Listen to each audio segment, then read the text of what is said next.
నమస్తే, welcome to APN prime news. సాంఘిక సంక్షేమ గురుకుల ఆశ్రమ పాఠశాలలో ఉండే పిల్లల విషయంలో సిబ్బంది నిర్లక్ష్యం వహిస్తే ఉపేక్షించేది లేదని, ఆ విషయంలో ఎంత దూరం వెళ్లేందుకైనా రాజీ పడే ప్రసక్తే లేదని హ్యూమన్ రైట్స్ ఏపీ మహిళా చైర్పర్సన్ కండవల్లి లక్ష్మి అన్నారు. మండల కేంద్రమైన గోకవరం మేజర్ పంచాయతీ పరిధిలోని విడ్లంకపల్లి గ్రామంలో ఉన్న డాక్టర్ బిఆర్ అంబేద్కర్ గురుకుల బాలికల ఆశ్రమ పాఠశాలలో మంగళవారం రాత్రి అంతర్జాతీయ మానవ హక్కుల దినోత్సవ సందర్భంగా హ్యూమన్ రైట్స్ ఏపీ మహిళా chairperson Kandavalli Lakshmi, national human rights legal cell న్యాయవాది టోళ్లపాటి సీతలు ఆ విద్యార్థులకు మానవ హక్కులపై అవగాహన కల్పించారు. మానవ హక్కుల దినోత్సవం అధికారికంగా 1950 నుండి ప్రారంభించబడిందన్నారు. మానవ హక్కుల సార్వత్రిక ప్రకటన మనందరికీ అర్హత కలిగిన ప్రాథమిక హక్కులు మరియు స్వేచ్ఛల యొక్క విస్తృత శ్రేణిని నిర్దేశిస్తుందన్నారు. ఇది జాతీయత, నివాస స్థలం, లింగం, జాతీయ లేదా జాతి మూలం, మతం, భాష లేదా మరేదైనా హోదా ఆధారంగా తేడా లేకుండా ప్రతి వ్యక్తికి ప్రతి చోట హక్కులకు హామీ ఇస్తుందన్నారు. ప్రస్తుత కూటమి ప్రభుత్వం సాంఘిక సంక్షేమ గురుకుల పాఠశాలల నిర్వహణ కోసం కోట్లాది రూపాయలను ఖర్చు చేస్తుందని, చదువుకోవడం మన హక్కు అని చదువుకుంటే భవిష్యత్తులో ఉన్నత స్థాయికి వెళ్లగలుగుతామని ప్రతి ఒక్క విద్యార్థిని చదువుపై దృష్టి పెట్టాలని సూచించారు. అయితే అక్కడ ఆ అమ్మాయి సూసైడ్ చేసుకొని చచ్చిపోవడానికి గల కారణం కూడా మీడియా మిత్రుల ద్వారా వెలుగులోకి వచ్చింది.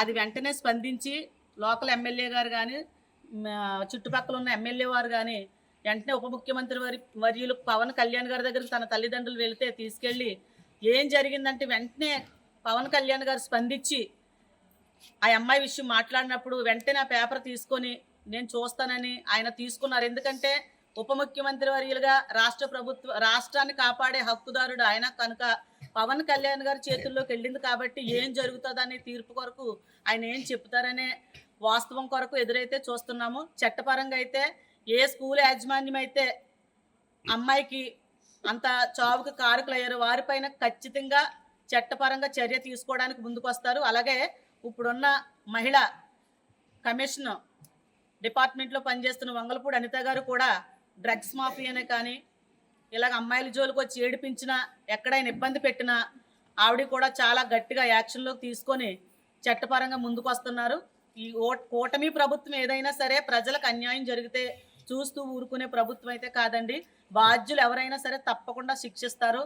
దానికి వెనకడుగు వేసే నాయకులు కానీ, ఎమ్మెల్యేలు కానీ, మంత్రులు కానీ ఎవరు కూడా వెనక్కి అడుగేసే ప్రసక్తి అయితే లేదు. ఖచ్చితంగా ప్రతి అన్యాయానికి సమాధానం చెప్పే గట్స్ ఉన్న నాయకులు ఇప్పుడున్న ముఖ్యమంత్రి వర్యులు చంద్రబాబు గారు, ఉప ముఖ్యమంత్రి పవన్ కళ్యాణ్ గారు కూడా ముందుకు వస్తున్నారండి. అలాగే ప్రైవేట్ యాజమాన్యం మీద ఖచ్చితంగా రాష్ట్ర ప్రభుత్వం వారు చర్య తీసుకోవాలి.